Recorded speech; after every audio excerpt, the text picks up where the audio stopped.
Okay, so this is my final MULN MoASS video, and everything I said before still stands true and is still a logical way to look at it. But when I look at it this way, this is the most logical way.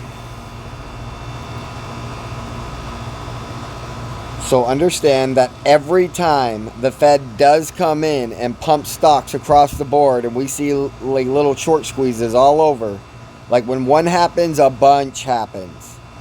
But what you gotta understand is that there's only one stock that's ever being pumped, and it's not by the Fed, but it's by retail.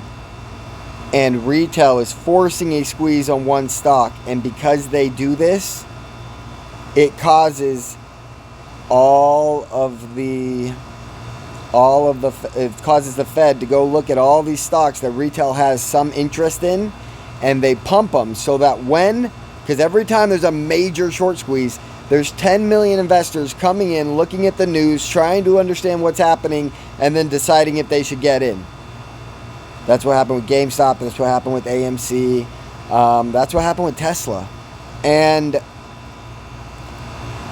basically, the media and we'll call them the establishment, are so powerful that every single time there's been a squeeze, they've been able to pump these other stocks, tell these other brilliant stories, and then create these fabrications around the one true stock about why it's not doing what it's doing, how you can fight back, and then eventually destroying the morale because none of it ends up working.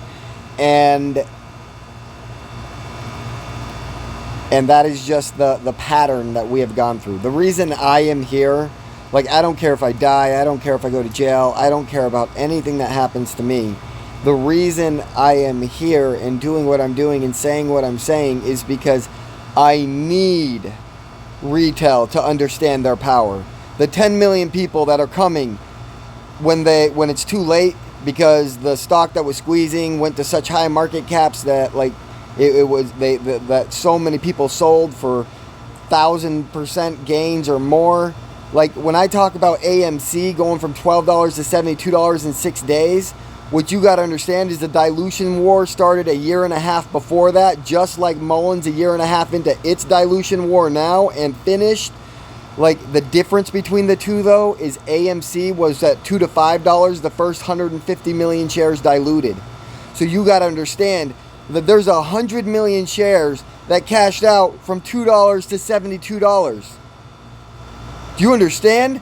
Like a $2 to $3 average going to $72 is 2,000% gains. Like, they knew what they were waiting for. They waited a year and a half for that. I come in and I talk about how great I am with AMC coming in January, and all these people come in saying you still suck because I had a $2 average, bitch. So I'm better than you. And it's like, okay, you called it sooner than me. You saw it sooner than me. Like, but once I got involved, you had like 0.00001% influence compared to me. So you got to understand, like,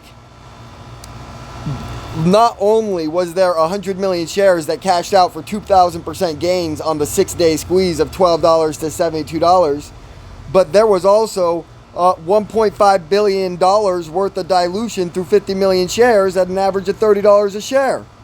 And AMC announced that they raised another $1 billion on top of the $5 they raised before that. So, and then the other 500 million was insider selling, of course. And so, what's awesome about all that is MULN is in a different situation where we are at literally the bottom price when we are hitting maximum shareholder ownership. And so when, like, the same thing that started in a year and a half later for AMC, where it went up 600% in 6 days, is about to start for us, except we get all the potential from the beginning, as if they diluted AMC, all 500 million shares, at $2. And when you do this, and you have such a low market cap, like maximum market cap at $1 a share is 300 million if they diluted everything. And so if you look at 300 million and then you think about the idea that all the people, like there's been at least 4 times, probably 5 to 10 times, where MULN was the number 1 added ticker symbol to people's watch list. Didn't mean it was the number 1 buying, even though it was. I mean, you just go back and look at the volume, historical volume, and the historical dilution in relation to that volume, and there's no stock in the history of the world that has ever had consistent retail buying over selling, no matter what the price did, up or down. Every time it went up 200% and then crashed another 99%, like there was buying on the 200%, there was buying on the crash of 99%. Every single time.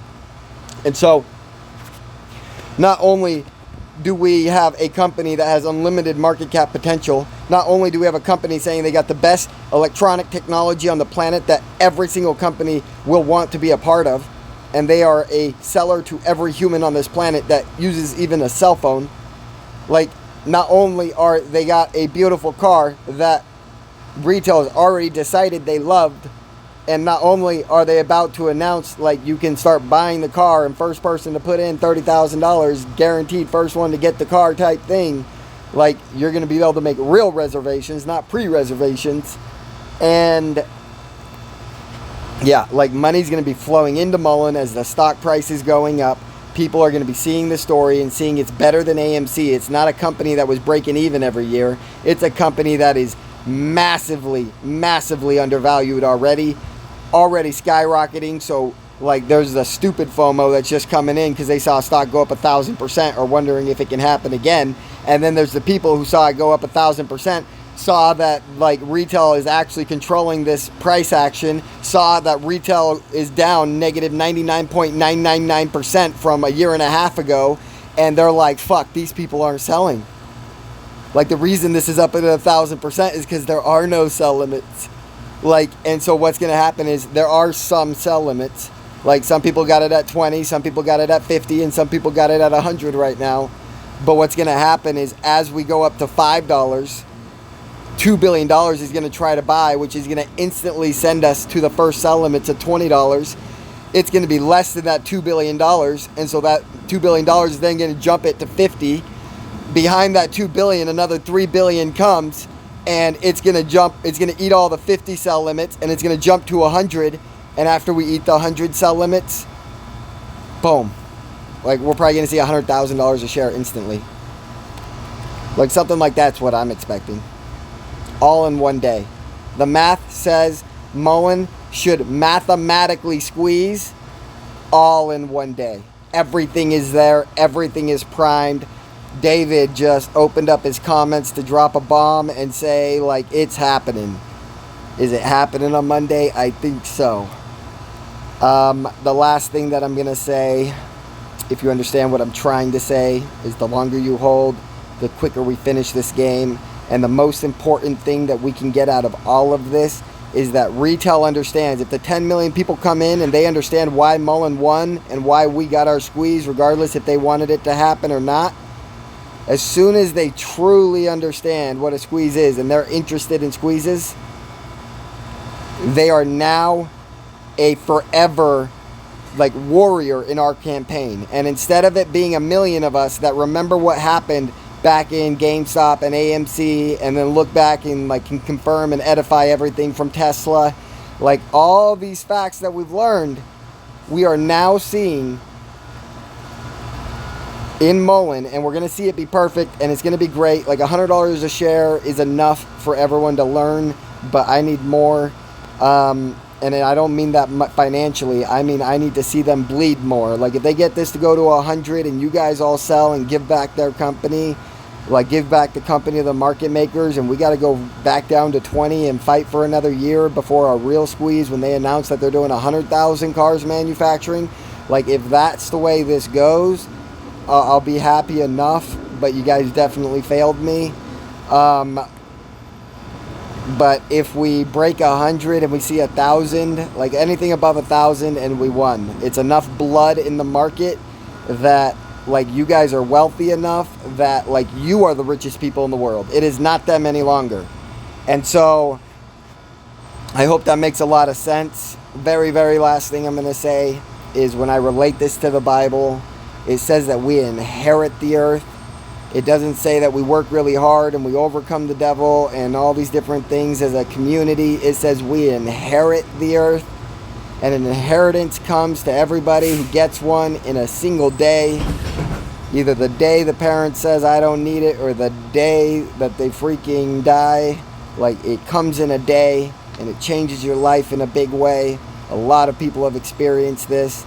And it says, blessed are the poor and the meek, for they shall inherit the earth. And I see no other vehicle on earth that can cause this to happen outside of the stock market. And I've never seen a stock worthy enough, with a worthy enough CEO, to be the face of this. And MULN, you should marry it. It should be 100% of every dollar you can get your hands on.